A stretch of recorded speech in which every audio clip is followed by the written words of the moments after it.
Hey guys, this is Maury with AGN and thank you for tuning in today. I've been having such a blast playing Uncharted 4 that I decided to work on a video series outlining the historical veracity of the game's lore and possibly expanding on some of the philosophical implications behind certain ideas therein. I want to ask a few questions, the main ones being, was Captain Avery a real pirate? Was Libertalia an actual place? And were there other pirate utopias out there? Some of the philosophical questions I might touch on are, why do anarchist societies tend to fail, and what is liberty and what conditions for it spur the greatest growth of that particular idea? The first question we'll answer is, was Captain Avery a real pirate? Stephen Avery is an American man from Manitowoc, Wisconsin, who served 18 years in prison for a 1985 wrongful sexual assault conviction. He was later released and convicted for the brutal rape and murder of Teresa Halbach. Oh, sorry. Wrong captain. Henry Avery, or Avery as it is sometimes spelled, was born August 23rd, 1659. He was an English pirate of the Atlantic and Indian Oceans, who also used other pseudonyms such as Benjamin Bridgman and Long Ben. Giggity giggity, giggity goo. Stick around. He was dubbed the King of Pirates and the Arch-Pirate by his contemporaries. Avery was one of the most notable pirates of his generation, seizing infamy by becoming one of the few pirate captains to retire with his spoils without being arrested or killed by authorities. Little is known about his early life, aside from the fact that he was baptized at Newton Ferris in Devon in England's West Country. So the whole Uncharted lore of New Devon as a fictional pirate hideaway was actually firmly supported by history. He then served in the Royal Navy between 1689 and 1690, possibly taking part in a few battles for the 9 Years' War. Later on, he began slave trading along the African slave coast. He also held a position as a mariner, taking the role of first mate aboard the warship Charles II. This ship was actually commissioned by England's enemy, Charles II of Spain, and it was built to vulture the French vessels in the West Indies. The ship's captain was, however, unable to secure a letter of marque from Madrid, so that is a letter giving them the right to capture and attack enemy vessels. So the ship revolted on the evening of May 7th, 1964, and this mutiny birthed a new name for their ship and a new captain to man her.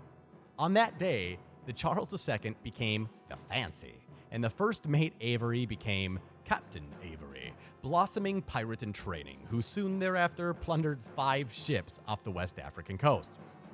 In total disclosure, I'm not really sure if looting French ships should be called pirating, when, to be fair, it would be actually harder to commandeer the doghouse of a French poodle than it would be to elicit surrender from the French. We are, after all, talking about a people whose nationalized motto is Partout Mali Visage, or in English translated to anywhere but the face. Not too soon after, Avery led his men into the Arabian Sea.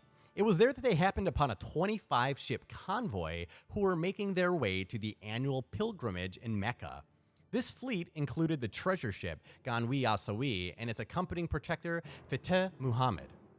At this point, the lore of Uncharted begins to tie into real-world events. It's believed that Captain Avery teamed up with several other pirate crews, finding himself the leader of a small pirate squadron, including a sloop operated by the English pirate Thomas II, also known as the Rhode Island Pirate.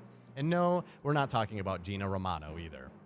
At some point in the battle, II was killed by a Mughal ship. So, no, there was no fatal last dinner thrown by the pirate rebel or a cinematically fueled final battle for the treasure between him and Avery resulting in dual destruction. Thomas II just died, never lived to even see the results of their plundering. Apparently, in this battle, many pirates were killed, and this sacrifice was not in vain because the loot they recovered from the convoy was immense. Reportedly, they had captured 600 English pounds worth of precious metals and gems, translated to be about $800 million in US currency today. This made Avery the richest pirate in the game, and coincidentally enough, the perfect pirate for an amazing game to be based on by Naughty Dog Studios. It is also reported that Captain Avery tortured and brutally murdered a large number of the passengers, him and his crew violently raping women of all ages. Some women actually stabbed themselves, jumping overboard to save themselves a similar fate at the end of Captain Avery's cream-filled hook. In retrospect, this picture may be more appropriate than initially speculated. Because of this heist and the damage done to the political relationship between England and the Indias, a bounty of £1,000 was put on Avery's head by the East India Company and the Privy Council, a sum at that time unheard of for capture bounties. This led to the first ever recorded manhunt in history. Avery and his pirate gang of eye-patched hooligans fled to the Bahamas, sheltering in New Providence, a known pirate safe haven. Of all these pirates, 24 were eventually captured. 6 were tried, convicted, and hanged in London around 1696. However, the infamous Long Ben Giggity giggity, giggity goo. was not captured and eluded his manhunt successfully, dying sometime after 1696.